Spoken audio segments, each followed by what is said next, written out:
Ya, saudara kasih di dalam nama Tuhan Kristus, Salam Alaikum bisa Muhammadiyah.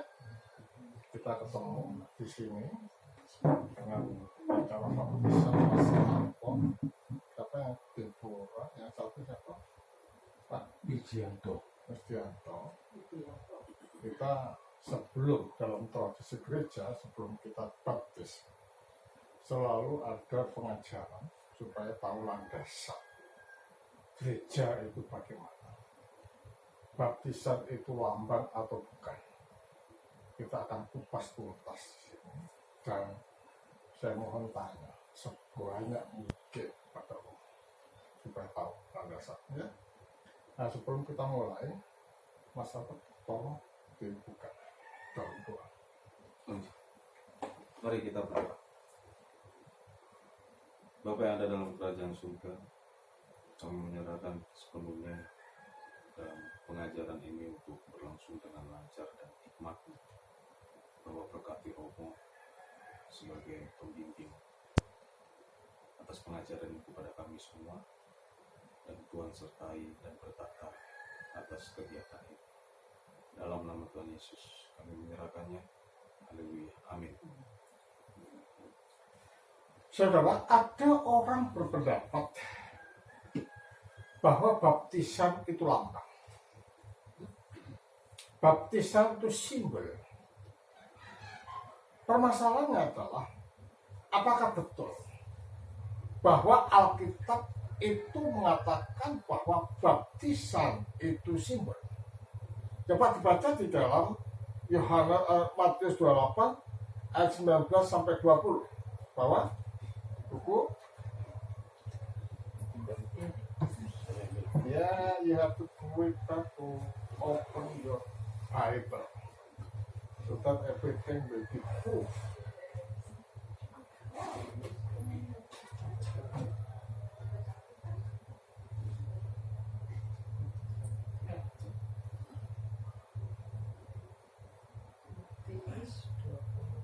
Baca.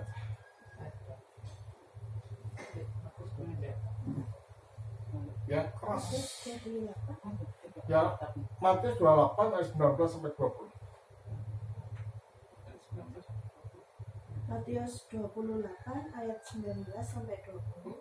Karena itu pergilah, jadikanlah semua bangsa muridku, dan baptislah mereka dalam nama Bapa dan Anak dan Roh Kudus.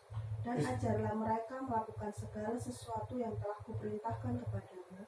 Dan ketahuilah, aku menyertai kamu senantiasa sampai kepada akhir zaman. Di situ katakan, pergilah dan jadikan semua bangsa muridku, baptislah mereka dalam nama Bapa, Putra, dan Roh Kudus. Kata-kata ini diberikan oleh Yesus kepada para murid sebelum dia naik ke surga. Dipesan, pergilah. Berarti kalau demikian, para rasul ini adalah pelanjut daripada misi Kristus. Ya, baptislah. Berarti para rasul ini adalah sebagai penyelenggara sakramen. Adalah. Berarti para rasul itu adalah sebagai standar dari suatu ajaran. Siapa yang diajarkan? Adalah Kristus. Jadi kalau demikian, yang melembagakan suatu baptisan ini tak lain dan tak bukan adalah siapa? Kristus itu sendiri. Tujuannya itu apa? Tujuannya adalah mengembalikan manusia pada fitrah keberadaan sebelum jatuh dalam dosa. Karena itu harus diinpus. Ya, benih ilahi melalui baptisan. Dari kata diinpus ini menunjuk pada artian bahwa baptisan itu bukan lambang.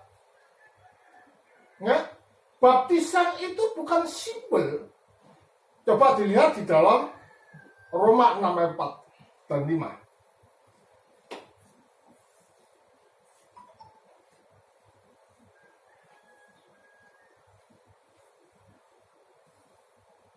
Coba baca Roma 6, 4 dan 5. Roma 6, 4 dan 5. Dengan demikian kita telah dikuburkan bersama-sama dengan Dia oleh baptisan dalam kematian, supaya sama seperti Kristus telah dibangkitkan dari antara orang mati oleh kemuliaan Bapa, demikian juga kita akan hidup dalam hidup yang baru. Sebab jika kita telah menjadi satu dengan apa yang sama dengan kematiannya, kita juga akan menjadi satu dengan apa yang sama dengan kebangkitannya. Jadi kita lihat bahwa baptisan bukan apa, ya kan? Tetapi baptisan ini adalah menunjuk dikuburkannya kita bersama dengan Kristus dan juga dibangkitkannya kita dengan Kristus. Berarti kita masuk di dalam peristiwa 2000 tahun yang lalu ketika Yesus mati dan bangkit. Ya kan? Ketika Yesus mati dan bangkit. Permasalahannya adalah bagaimana kita bisa menyatu dengan kematian dan kebangkitan Yesus Kristus yang terjadi 2000 tahun yang lalu. Ini yang menjadi masalah. Ya kan? Karena itu dia mengatakan karena ini sesuatu yang impossible for us to unite with him. Karena peristiwanya 2000 tahun yang lalu. Makanya baptisan ini di dalam formulasinya tidak dikatakan hamba Allah engkau kubaptis, engkau kubaptis, tapi engkau dibaptis. Bedanya ku dan di. Kalau ku itu yang membaptiskan pendeta atau imam, ya. Nah, bagaimana itu bisa menyatu dengan Kristus yang terjadi 2000 tahun yang lalu? Impossible, ya kan? Makanya rumusannya bukan ku tapi di. Berarti yang membaptiskan adalah Allah, alatnya adalah imam, ya kan? Karena itu Allah yang membaptiskan dengan alatnya imam, maka itu bisa menyatukan kita dengan kematian dan kebangkitan Yesus Kristus yang terjadi 2000 tahun yang lalu di dalam roh. Sehingga yang menyatukan siapa? Roh. Makanya baptisan itu dikatakan baptisan roh. Nah, orang berpendapat baptisan roh adalah terkait dengan samalah kata, samalah kete. Ya kan? Bahasa roh yang ngomong, singkil malah sangkal malah ini salah ini. Nah ini karena dia tidak tahu Alkitab ini yang nulis itu siapa. Gereja awal. Gereja awal itu siapa? Gereja Ortodok berarti yang bisa mengerti tentang ajaran. Itu ya yang menulis. Ya kan? Itu yang mencanangkan. Akhirnya menjadi apa yang dikatakan Alkitab ini dikanonkan pada abad keempat pada waktu konsili. Ya, hukumnya. Jadi di sini dikatakan bahwa baptisan itu, maka dikatakan baptisan itu kubur dari kandungan. Mengapa dikatakan kubur dari kandungan? Karena pada waktu itu kita mati bersama-sama dengan Kristus. Ketika ada di dalam air, kan gitu kan? Nah, ketika kita muncul di dalam air, kita bangkit atau lahir. Makanya dikatakan baptisan itu adalah kubur dan kandungan. Ya, makanya di sini baptisan ini memegang peranan penting di dalam kehidupan manusia. Kalau ada pertanyaan, apakah airnya itu roh yang bisa menyatukan kita dengan peristiwa yang terjadi 2000 tahun yang lalu? Bukan air, tetapi air dalam makna inkarnasi itu dapat dijadikan sarana untuk menyatukan kita dalam kematian dan kebangkitan Yesus Kristus yang terjadi 2000 tahun yang lalu. Nah, itu makna sakramen muncul, gitu loh. Makna sakramen muncul di dalam gereja karena makna sakramen itu adalah menyalurkan rahmat ilahi melalui yang nampak pada yang nampak. Yang nampak itu apa? Air hati. Ya kan? Pada yang nampak manusia. Jadi dengan demikian melalui baptisan ini rahmat ilahi masuk di dalam kalbu kita. Nah disitulah benih ilahi, meterai Roh Kudus itu ada di dalam kalbu kita. Coba kita lihat di dalam Efesus 1:13.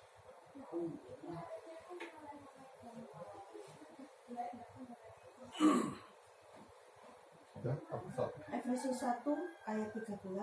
Di dalam Dia kamu juga, karena kamu telah mendengar firman kebenaran, yaitu Injil keselamatanmu. Di dalam Dia kamu juga, ketika kamu percaya, dimeteraikan dengan Roh Kudus yang dijanjikannya itu. Coba terus dibanding dengan Markus 16 ayat 16. Markus 16 ayat 16.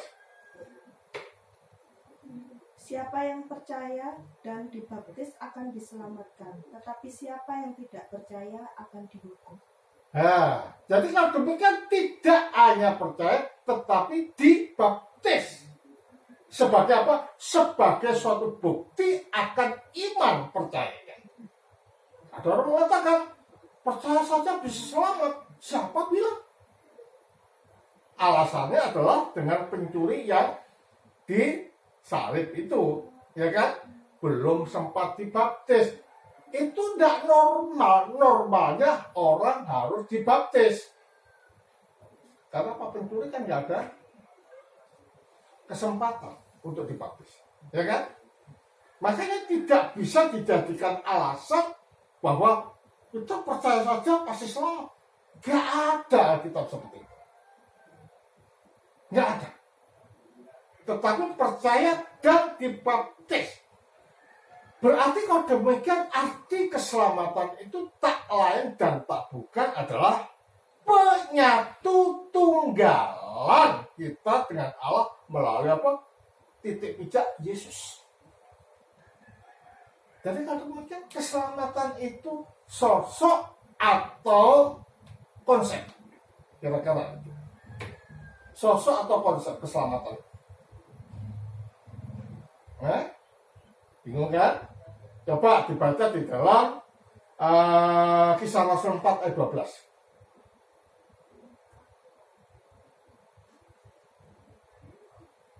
Kisah Rasul 4 ayat 12. Dan keselamatan tidak ada di dalam siapapun juga selain di dalam Dia.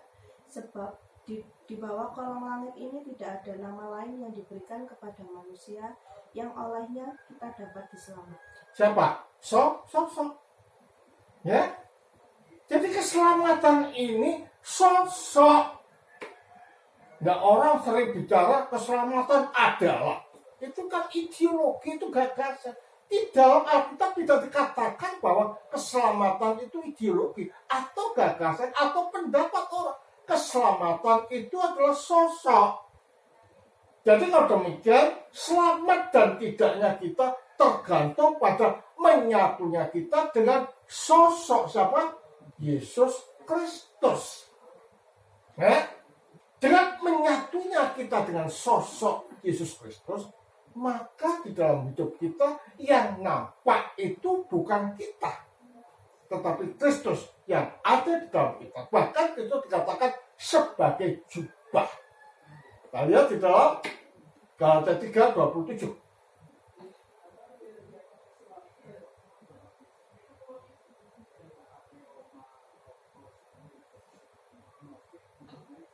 Galatia 3 ayat 27.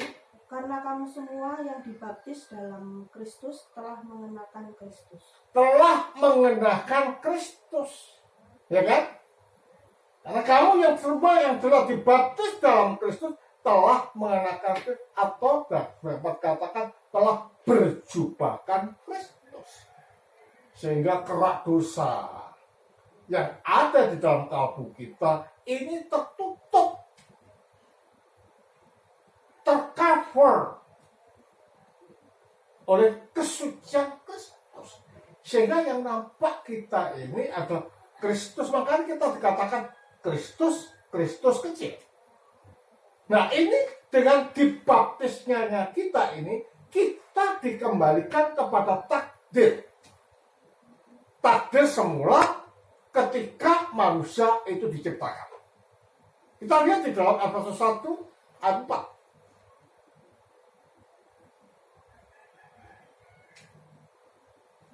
Efesus 1 ayat 4. Sebab di dalam Dia Allah telah memilih kita sebelum dunia dijadikan, supaya kita kudus dan tak bercacat di hadapannya. Supaya kita kudus tak bercacat di hadapannya. Pertanyaannya adalah, dengan pendapat double takdir, takdir kan ganda, ada yang masuk neraka, ada yang masuk surga, itu sudah tentukan oleh Allah. Benar nggak pendapat seperti ini berdasarkan Alkitab? Tidak. Salah. Itu pendapat sesat yang dicanangkan oleh Calvin. Dan sekarang banyak diikuti.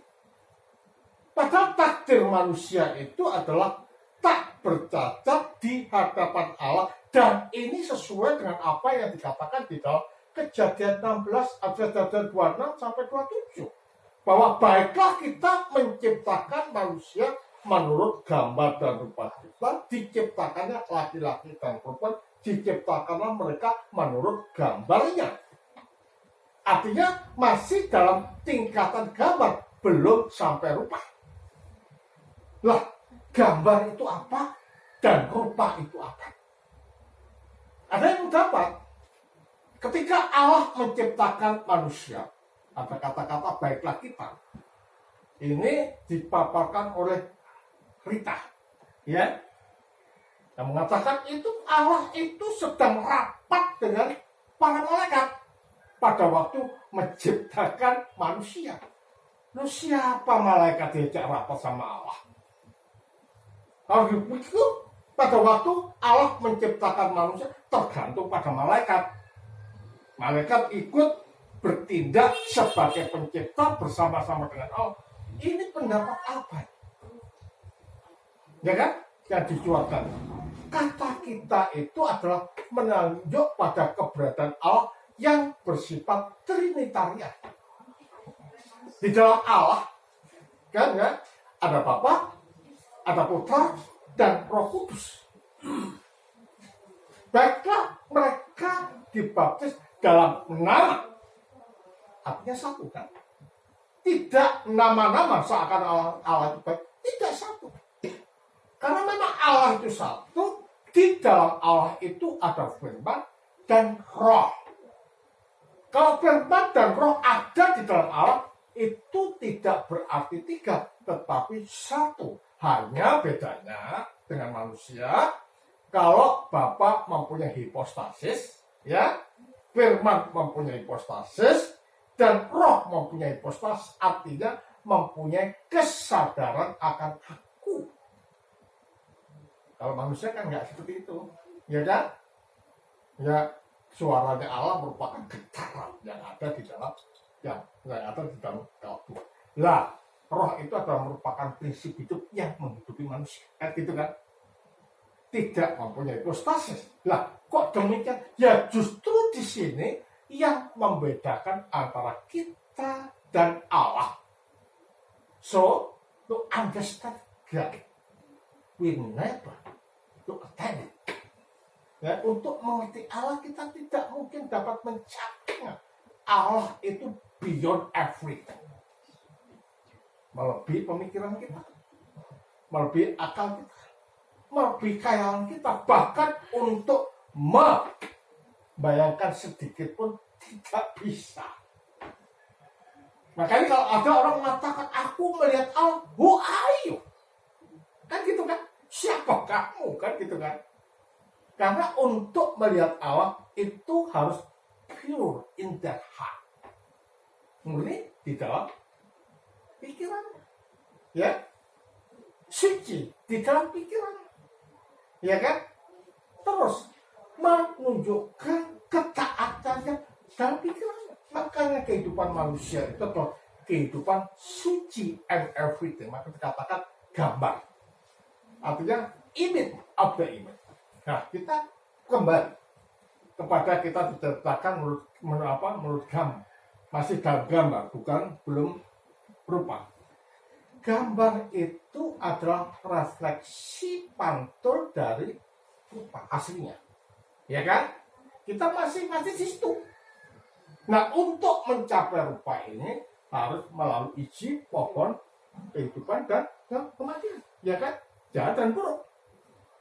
Nah, ini harus dilakukan. Ternyata manusia tidak bisa melakukan, ingin jalan pintas langsung mencapai rupa.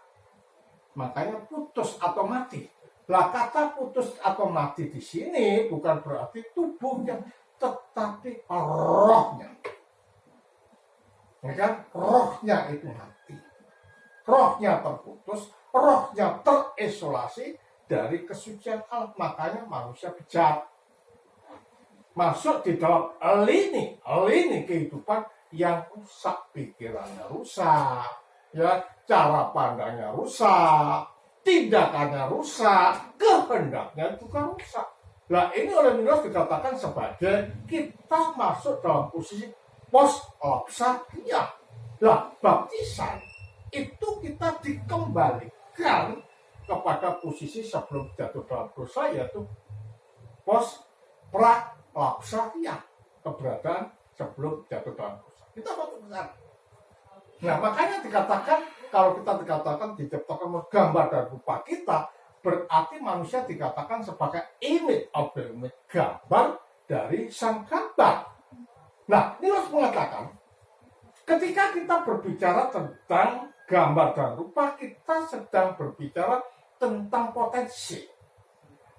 Ya, tentang potensi bahwa manusia itu dapat mencapai kemuliaan atau dapat dikatakan mengambil bagian di dalam kodrat ilahi. Coba kita lihat di dalam 2 Petrus 1:4.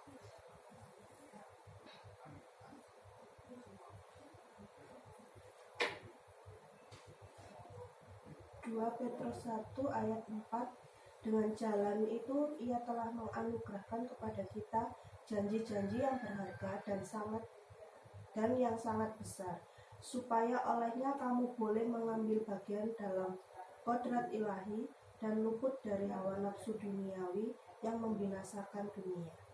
Ya kan? Disana dengan cara itu, cara apa? Tindakan-tindakan baik.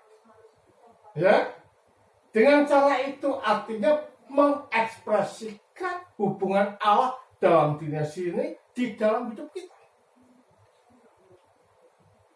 Di dalam Tritunggal Maha Kudus. Ya, dalam tindakan itu selalu moving. Allah itu bergerak dalam dirinya sendiri, menuju dirinya sendiri di dalam Roh Kudus. Artinya bahwa Sang Bapa itu selalu mengasihi anak di dalam roh. Nah, kasih yang diberikan Bapa kepada anak itu oleh anak dikembalikan pada Bapa di dalam Roh Kudus. Sehingga ketika roh itu memberikan kasihnya kepada anak dan tinggal di dalam anak, itu dikatakan sebagai roh anak. Oke? Ketika kasih yang diberikan kepadanya dikembalikan kepada Bapa di dalam roh. Nah, ketika roh itu ada di dalam Bapa, dikatakan roh Bapa. Ketika roh itu berdiri pada dirinya sendiri, itu dikatakan sebagai Roh Kudus. Jadi roh Bapa, roh Anak, Roh Kudus itu adalah sosok yang sama. Makanya Tritunggal Maha Kudus itu bukan merupakan kesatuan Allah, kemelekatan Allah di dalam dirinya sendiri yang bersifat Trinitarian. Nah, dari sinilah Sabellius juga salah, yang mengkotak-kotakkan keberadaan Bapa, Putra, dan Roh Kudus. Ketika pada waktu menciptakan dikatakan zaman Bapa. Pernah kan dengar itu? Ketika pada waktu dalam gereja dikatakan zamannya sekarang zamannya anak, ya, dan sekarang dikatakan sebagai zamannya gereja atau Roh Kudus. Dapat dilihat di dalam Yohanes 5:17. Maaf, Romo nggak baca kitabnya. Pak Suruh. Ya, Yohanes 5 ayat 17. Tetapi ia berkata kepada mereka, Bapakku bekerja sampai sekarang, maka aku pun bekerja juga. Bapakku bekerja sampai sekarang, aku juga bekerja. Artinya apa?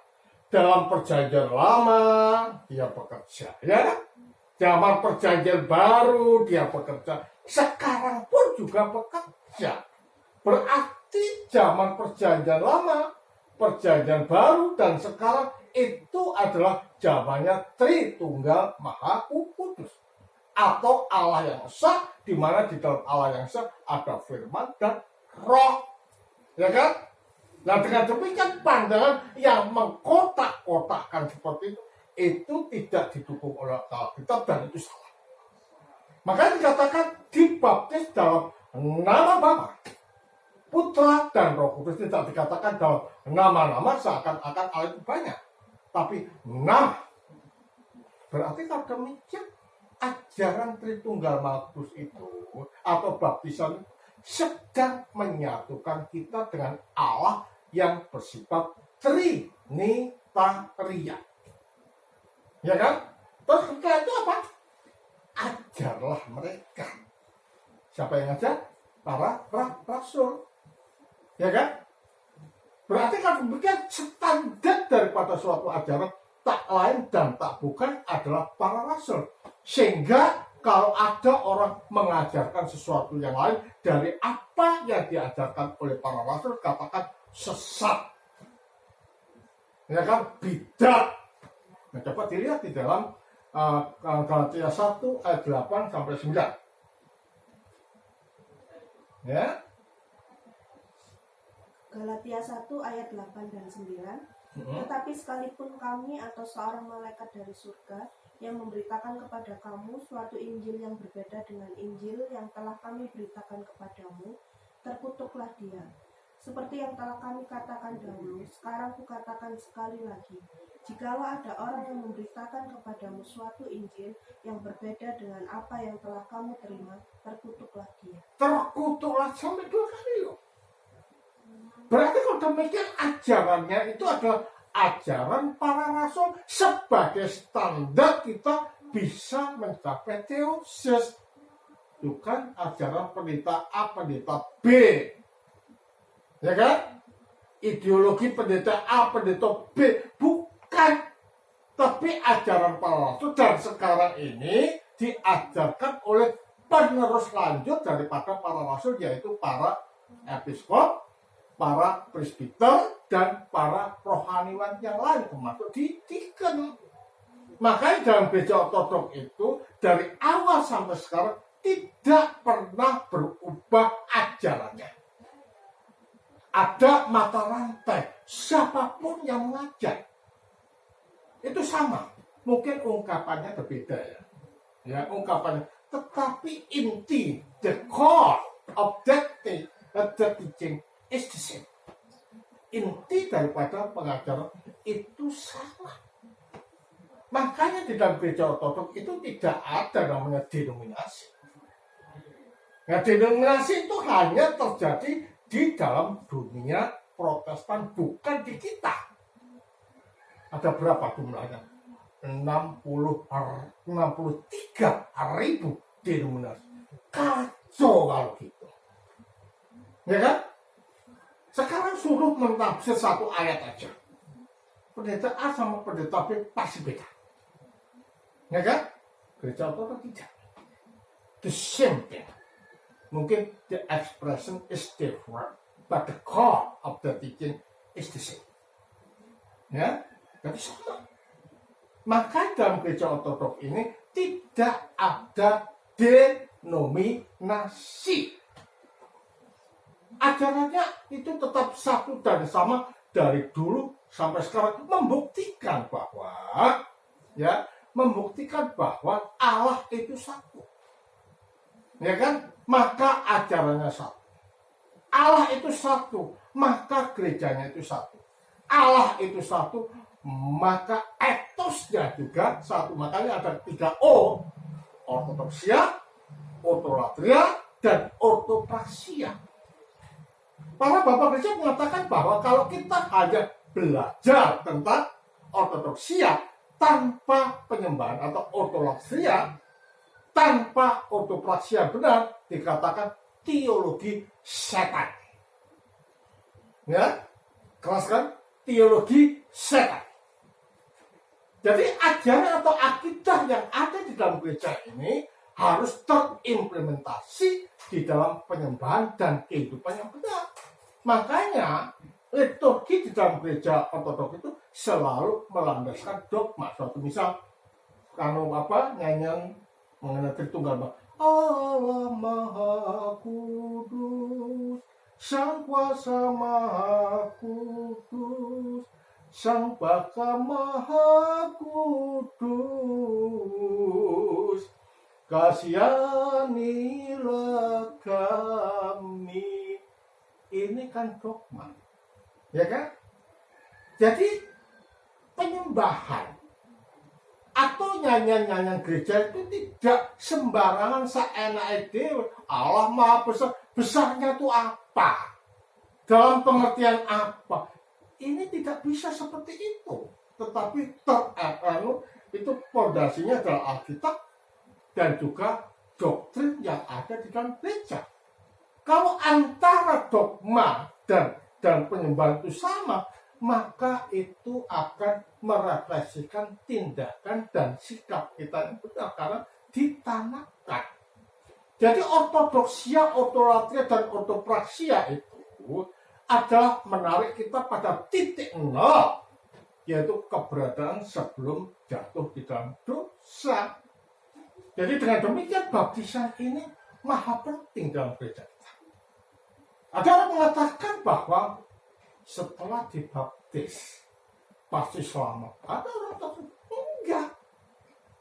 Karena pada waktu dibaptis secara prinsip memang we have been saved. Tetapi kan kita masih hidup di jagat ini. Kadang-kadang kan jatuh dalam dosa, memikirkan menjadi orang, rasanya orang kan gitu kan biasa tradisi timur kan gitu kan. Lah berarti kita masuk di dalam kubangan dosa. Artinya terpisah dari Allah. Karena apa? Karena tidaklah mungkin orang kotor bisa menyatu dengan Allah. Nah, kalau demikian gimana dong? Gereja itu mempunyai solusi. Solusinya apa? Sakramen pengakuan dosa. Dan itu dikatakan sebagai baptisan kedua untuk menarik kembali kepada kesucian pada kita dibaptis. Nah, dengan demikian